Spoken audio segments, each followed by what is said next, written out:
Hello mga plalabs, welcome to my vlog. Andito tayo ngayon mga plalabs sa hub.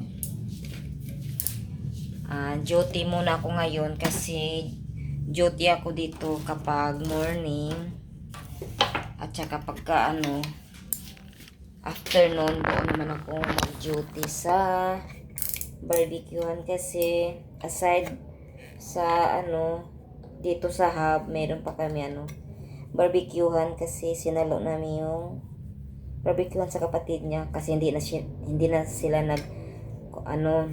nag-barbecue. Sayang ang pwesto kaya kami na lang muna ang gumamit ng pwesto. Kami ang nag-rent sa pwesto sa kapatid niya. So nag-barbecue kami. Meron kami itong barbecue, mga ulam, merong halo-halo at naka-decide kami na dagdagan pa yung mga paninda namin doon. Like yung mga desserts, yes. Soon, gagawa ako ng mango float or at magmaha or macaroni. Basta anything na dessert at saka balak din namin magbenta ng yung siopaw. Hanap lang kami ng supplier namin ng siopaw. So ngayon dito muna tayo sa hub kasi maaga pa, mga 10 pa ngayon, 10 in the morning, mga 1 o'clock mamayang hapon doon naman ako sa kabila. So ang gagawin ko ngayon mga pralabs, slice ako, magawa ako ng pork stick para sa barbecue namin. Kasi ako ang gagawa ng pork stick, ako magtimpla. Yes. Dito ako nag-slice kasi maaga kami bumili nito paano na kami pa-duty dito kaya dito na ako gagawa dito ko na to i-slice pero doon ko lang ito i-marinate, doon ko lang ito timplahan at tuhugin sa barbecuehan. Ay, nagkamali ako, hindi pala ito pork chop pala ito. Pork chop pala yung ko. Ito lang ang para pork stick. Yes, baboy. So, maghiwa ako ngayon. At mabuti na rin at dinala namin itong chopping board pero sobrang laki niya. Sobrang laki ng chopping board namin kasi yung maliit dito, yung half lang. Iwan, saan kayong nalagay? Na-misplace ko. Hindi ko mahanap. Or baka nagamit na yun. Iwan ko. So, ito na lang ang ginagamit ko, itong malaki.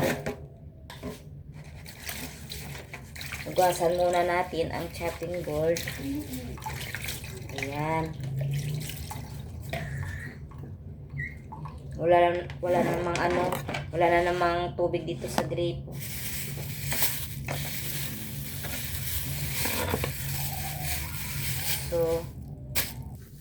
So ayan, maghiwa na tayo. Mag-start na tayo maghiwa. Dito ko ilagay.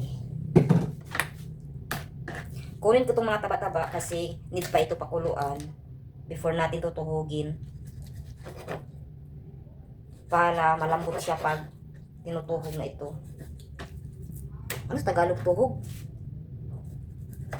Basta yung sa stick tutuhugin para malambot siya kapag tinutuhog na sa stick. Kaya need ko pakuluan itong taba ng baboy or yung balat. Wala kasing doon yung pang pork stick talaga, ito ang available kaya ito na lang binili namin. Diskartihan ko na lang to kung paano to i-slice. Yan.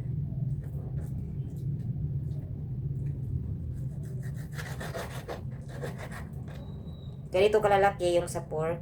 Ayan. Medyo hindi maano ang natin.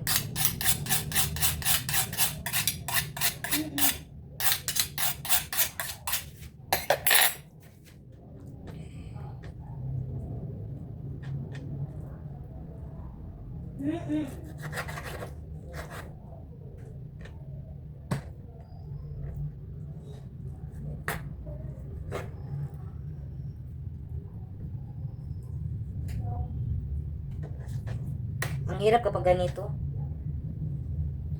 Ganitong cutting. Eh, no choice na. Doon sa binilhan namin, ito lang ang available. Oh, ang liliit. My goodness.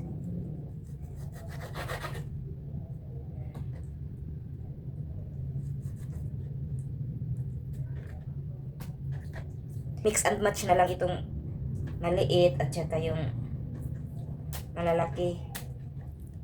Nahirapan talaga ako kapag ganito.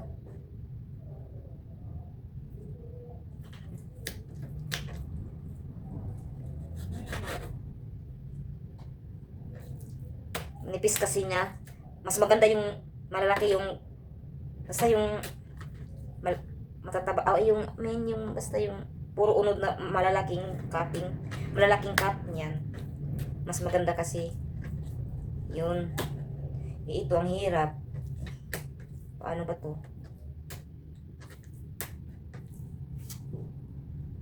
Ganito. Oh my God. Hindi pwede.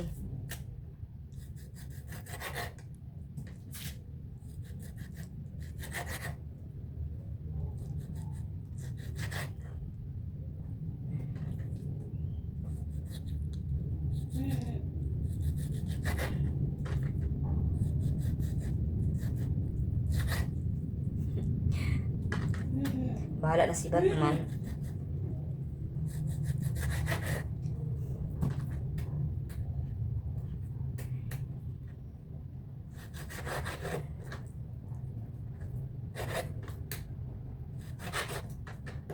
Ganituan ko na lang siya. Oops. Manipis. Adjust.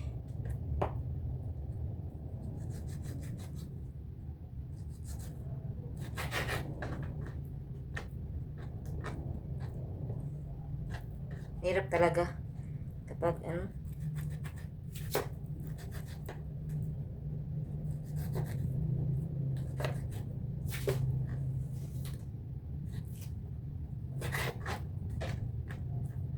liliit niya.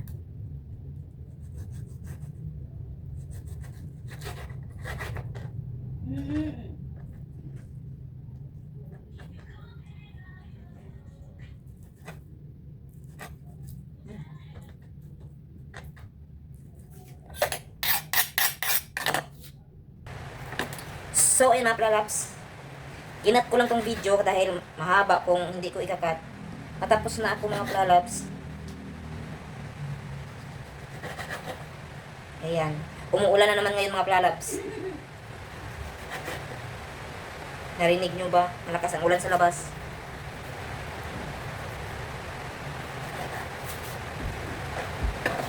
So, ito na.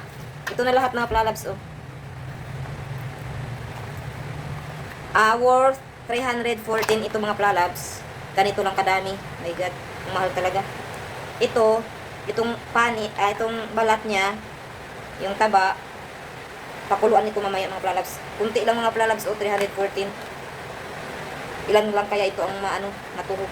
So, ayan mga pralabs, tapos na tayo slice para pork steak. Sana patuloy pa rin kayo manonood at huwag niyo kalimutan mga pralabs, i-like, i-share at subscribe ang YouTube channel ko. Thank you mga pralabs. God bless.